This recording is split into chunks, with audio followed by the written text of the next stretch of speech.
Hey, Southern Nevada, let's talk about your tap water. Despite its hard mineral-forward taste, your water meets safety standards and keeps you healthy. Sourced from the Rocky Mountains, it's tested 300,000 times, ensuring your tap water meets or surpasses the highest quality standards. Hey, I grew up on the stuff and I turned out all right. You've got a lot on your plate. SNWA is taking care of what's in your glass. Learn simple ways to enhance the taste at snwa.com. SNWA is a not-for-profit water agency. Classic Las Vegas is associated with the Rat Pack and mob-run gambling and late-night meals of red sauce and meatballs. So, do the Valley's classic Italian restaurants still hold up? And what modern spaces would be fit for the likes of Sinatra? Today in CityCast Las Vegas, I'm with John Curtis of EatingLV.com and my co-host, David Figler, and they're going to tell me which Italian spots are worth the visit. It's Thursday, June 12th. I'm Sarah Lohman, and here's what Las Vegas is talking about.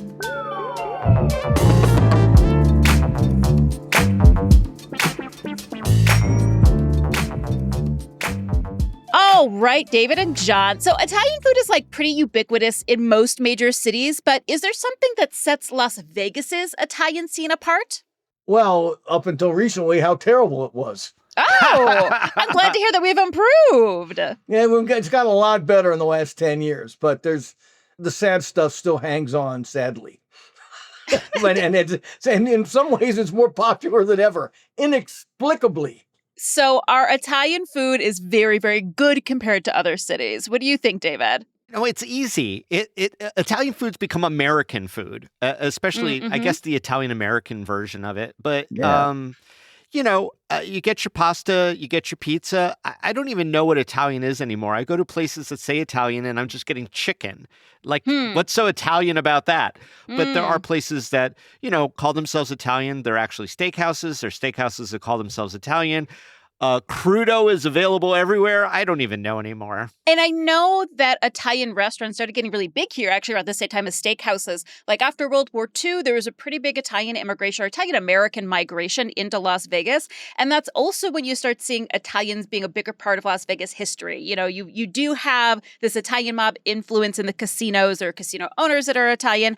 And then, of course, the Rat Pack is playing here. So did Frank Sinatra and the like, do you think they had any influence on the proliferation of Italian food places here in the city? That's a good question. Yeah. I mean, I would think it would have to. Back in the day, you had, and I'm talking pre-1980s, you had your Chateau Vegases and the Venetian, as David remembers, which was where Herbs and Rye is now. These places have been around in the 60s and 70s, and they were, and you can even make the argument in its early incarnation in the early 60s, the Golden Steer had a heavily St. Louis Italian influence because they had a lot of pasta on the menu, and they had the veal scallopini and the marsala and whatnot, and so you could have called Golden Steer an Italian steakhouse probably up until the 1990s, very much so. So, and there are definitely modern places like Capo's Restaurant and Speakeasy that take advantage of that mobster Rat Pack vibe. Yeah. But there are some places in the city that have been around that long, since the 50s and 60s. So what are some of our old school Italian joints? What are some of our new wave? And what's the difference between them? Go ahead, John. Okay. Well, as I said at the top of the show, I mean, a lot of the old wave, I'm not going to pull my punches here. I mean, the food is pretty terrible, at places like Piero's and Batista's Hole in the Wall, in Chicago Joe's. What? I mean, they just smother everything in canned red sauce, and the world beats a path to their door. What these mediocre Italian places have done forever, and the places I named, they haven't changed their menu, I think, since Ronald Reagan was president. And they just get by with a buttload of pasta smothered in sauce and cheap cheese, and people just love it. Good. The lack of subtlety, and it's not only unsubtle, it's bad for you. And I mean, but Americans excess sells, and that's what bad American Italian food is about. See, I am shocked to hear this, Sarah. Wait, and let me ask, because you two had a very cute dinner together at Batista's Hole in the Wall. You got in there before it closed for renovations. I saw the photos. We held hands and everything. It was genuinely adorable. So, David, tell me about that night. Did anything surprise you about our classic on-strip Italian place, right? It's Batista's. It's a freestanding restaurant. So Batista's Hole in the Wall is probably the most well-known of the old-school Vegas Italian restaurants, mostly because of location. I mean, it is right off the strip, right behind the Flamingo Hotel. It has been there since 1970 and has, as John pointed out, probably not changed decor or menu since its opening over 50 years ago.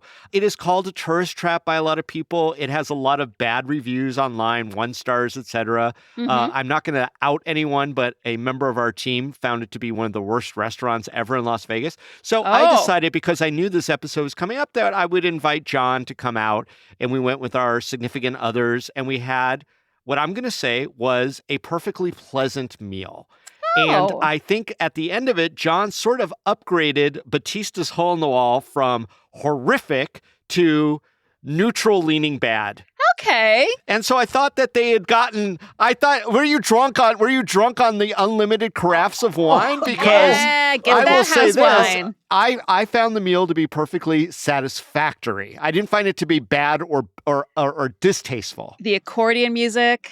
There was no accordion there. You know, that's the sad thing. Gordy, I think, went to the Great Accordion in the Sky. The Great Spaghetti Factory in the sky. Yeah. Well, and I was trying to be kind, and I was sitting right there. But, you know, it was a pleasant time, partly because we had David and the lovely Good Ray company. with us. The company was great, and we had a great conversation. And the ambience, it's kitsch city, but it is great.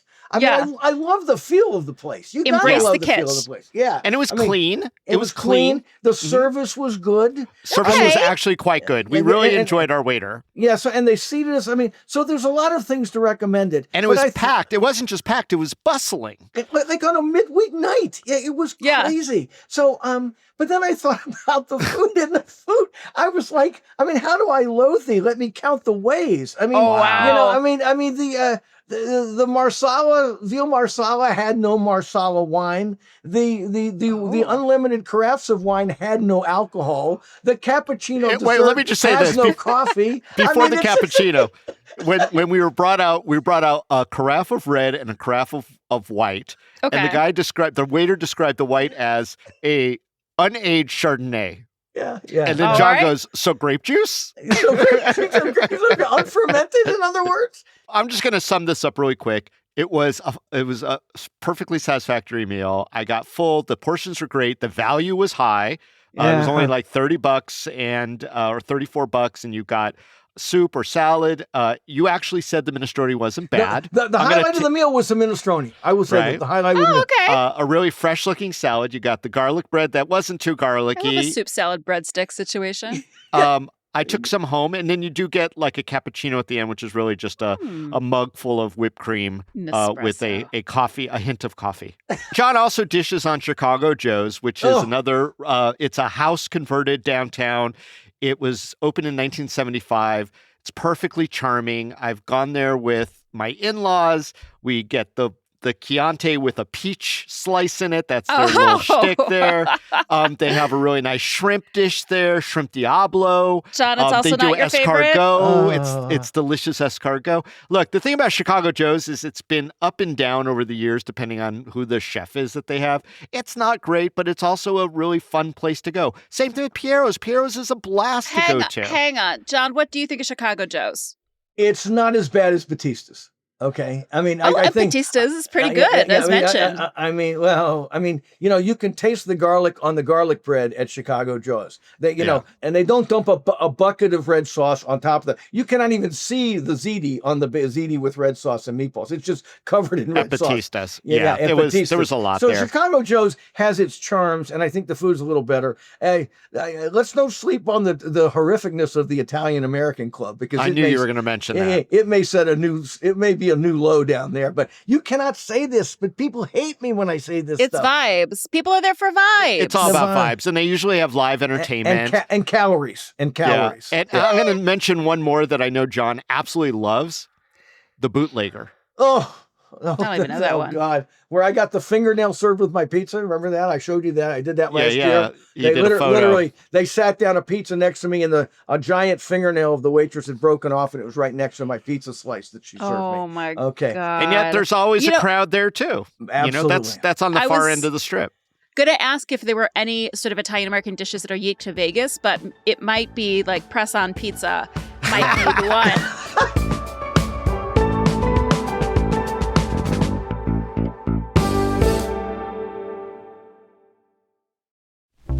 Hey y'all, Father's Day is coming up Sunday, June 15th, and if there's one thing I know from my dad and my father-in-law, it's that dads everywhere love bacon, burgers, and craft beer. And there is one amazing place in town that brings all three together like a flavor-fueled fever dream. That's Slater's 50/50. From Friday, June 13th through Father's Day Sunday, every dad who dines in gets a free bottle of their signature bacon salt to take home.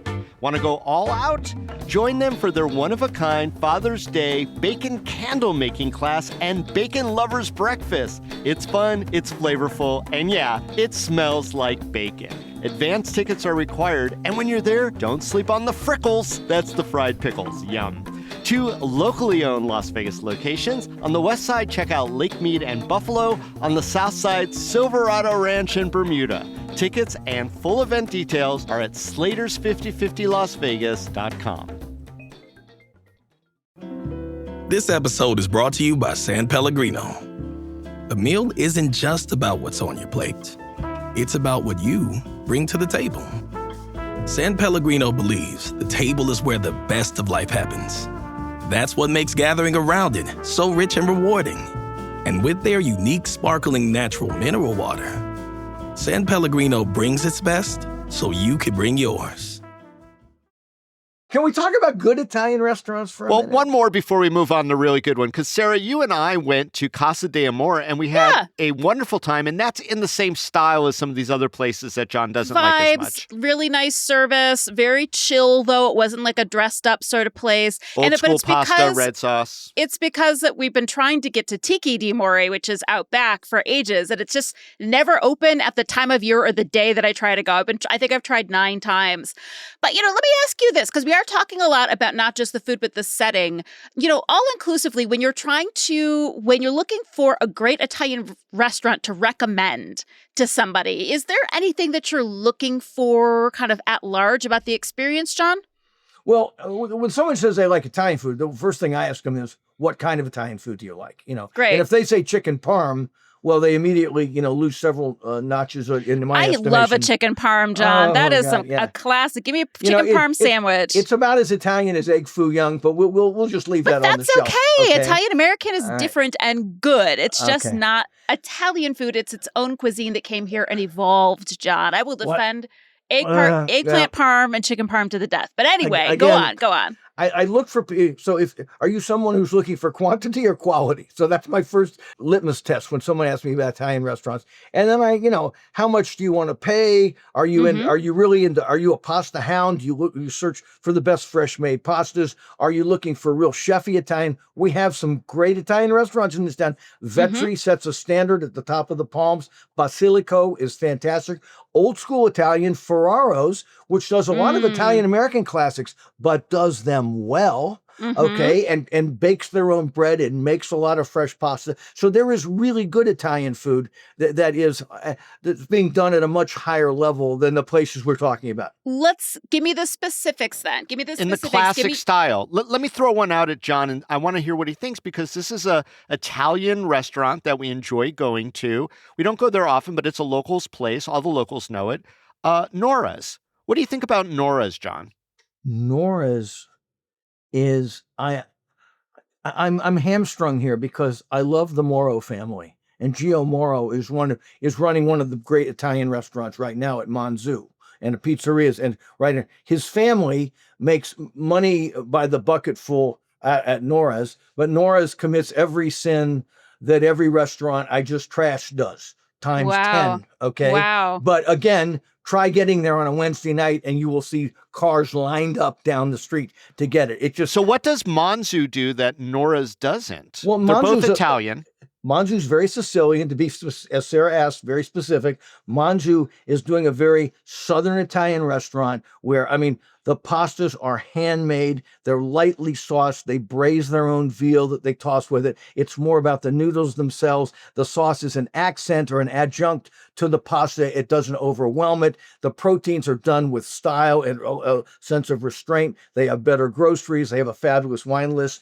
None of these things occur in those 5 or 6 Italian restaurants that I've been trashing here. So let's get into the positive recommendations now. So Okay. John, what are your top 3 Italian restaurants in the Valley? And I want to hear why and what to order. Give me the tea.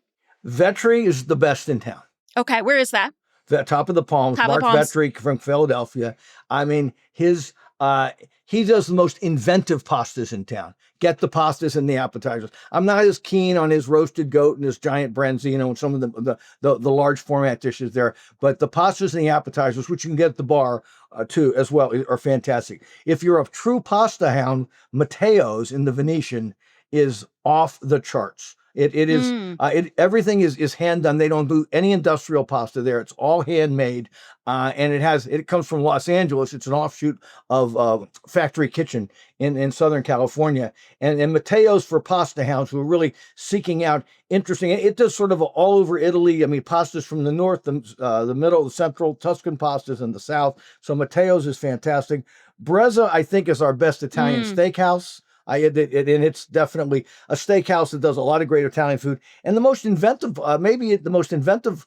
food is done at Basilico in the Southwest by my buddy Francesco Di Caldo. Okay, so what? What are some of these unique combinations? Well, he does what's called a gnocco fritto. Basically, they do cured meats around a little tiny delicate pastry that you melt the Italian meats and stracciatella cheese on. I mean, he does an eggplant antipasti with buffalo mozzarella, which is better than anything in town. I like the way he spices his mussels with nuggia, which is that soft, spicy Italian and sometimes Spanish sausage as well. He does something that looks like a cigar, but it's duck mousse inside a bricks pastry.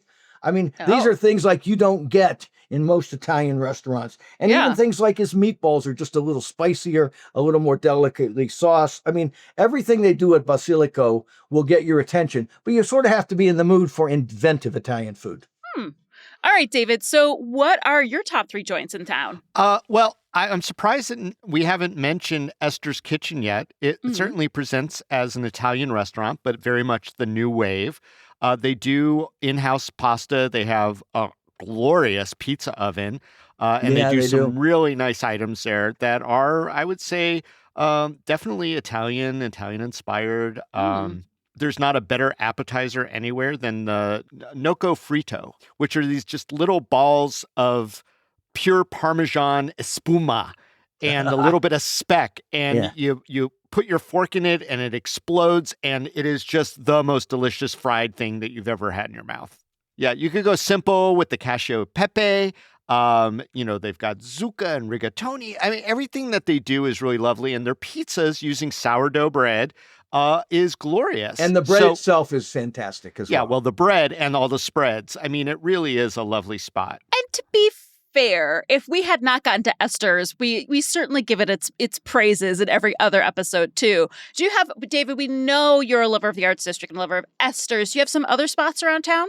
Yeah, well, and I mentioned it briefly, but maybe not enough. Manzu, which, John gave all the high ratings to. I went there. I had my cousin was here. My sister was in town. We wanted to go somewhere outside the Arts District.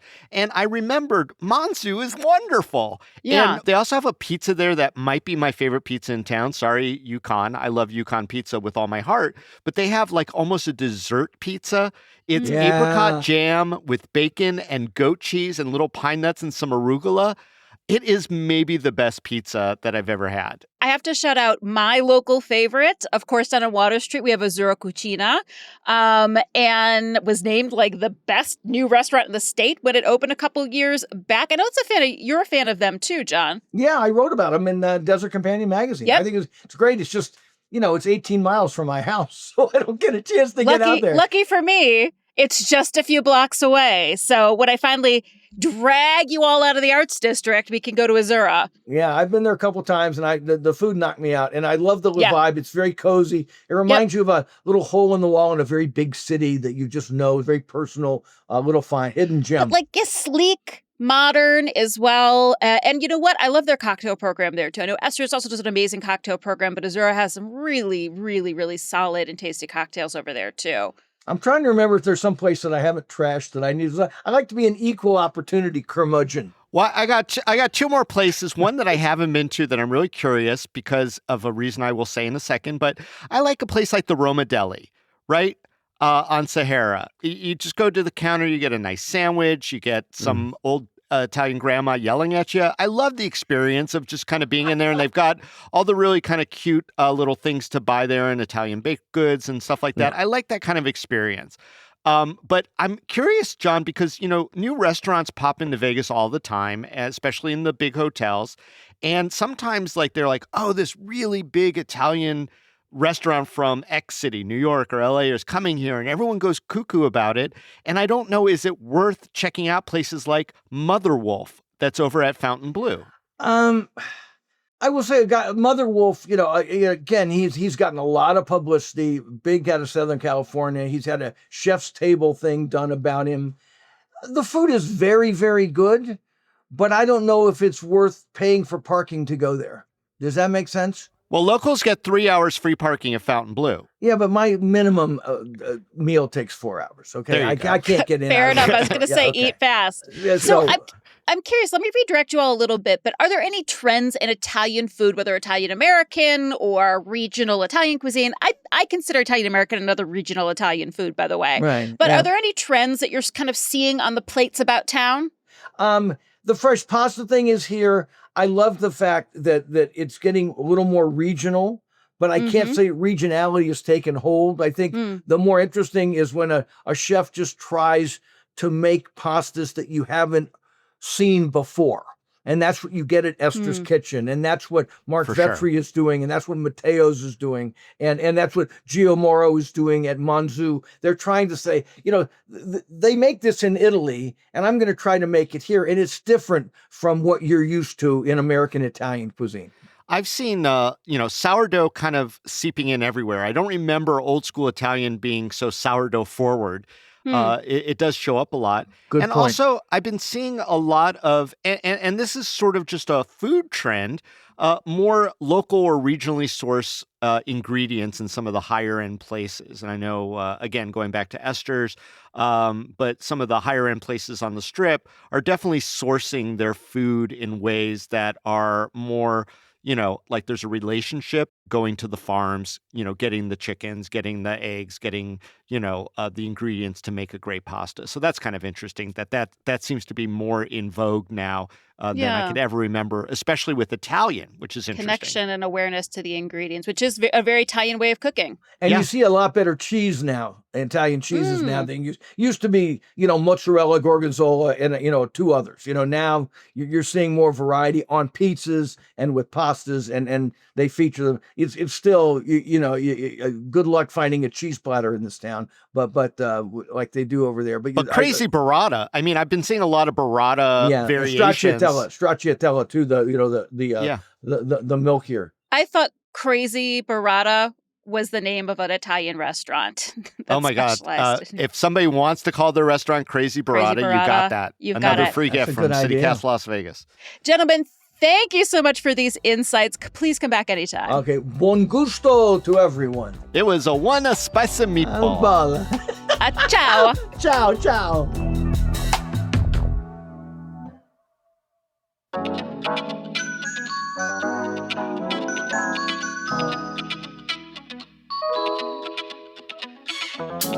All right, and that's all for today here on CityCast Las Vegas. Hey, we're going to have our recommendations in the show notes. Give it a clicky click.